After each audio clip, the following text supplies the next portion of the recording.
Friends, this is Meena. Welcome back to Meena styles.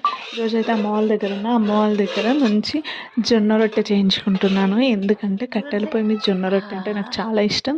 అది Monday ఒకటి వచ్చింది. మండే రోజు నైట్ నేను ఏదైనా టిఫిన్ తింటాను రైస్ రీప్లేస్లో. అందుకే నాకు జొన్న రొట్టె చేయించుకుంటున్నాను. ఇంకా పిల్లలు అయితే ఆకలి వేస్తుంది అన్నారు. ఇప్పుడే వచ్చాము ఇంటి నుంచి.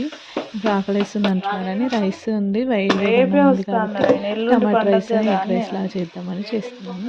ఇంకా పిల్లలకైతే ఏమన్నా నాకైతే అంటే మా అమ్మ మీరైతే జొన్న రొట్టె ఎంజాయ్ చేయరు, చేస్తుంది నన్ను అయితే అందుకోసం. ఎప్పుడు జొన్న హాస్పిటల్లోనే రొట్టె ఉండుమని ఏ కర్రీ అంటున్నారు. ఉన్నా సరే వేడి వేడిగా ఉన్నప్పుడు ఏ కర్రీతో నంచుకున్నా చాలా బాగుంటుంది. ఆయన అది మళ్ళీ కట్టెల పొయ్యి మీద చేస్తే మంచిగా లోపల కూడా లోపల వరకు మంచిగా ఉడికి మంచిగా అవుతుంది.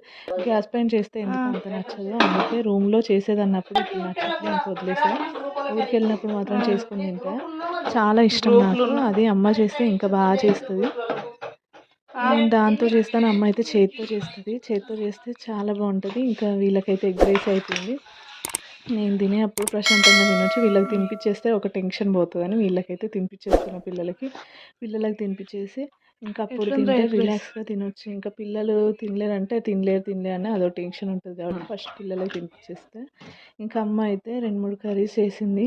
క్యాప్సికమ్ టమాటా చేసింది, ఇంకా చిక్కుడుకాయ చేసింది, టమాటా చట్నీ చేసింది. అవన్నీ నంచుకొని ఇంకా నేనైతే జొన్న రొట్టె ఎంజాయ్ చేస్తున్నాను. ఎవరైనా అమ్మ వాళ్ళ ఇంటికి వెళ్తే అంతే కదా, హ్యాపీగా ఎంజాయ్ చేస్తూ కూర్చుంటాం. ఇంకా నేనైతే జొన్న రొట్టె చాలా రోజులు అవుతుంది. అసలు జొన్న రొట్టె చూస్తుంటేనే ఎప్పుడెప్పుడు తినాలా అనిపించింది. అందుకే తొందరగా చేయించి అమ్మతో ఇంకా తినేసిన. నాకైతే చాలా బాగా అనిపించింది.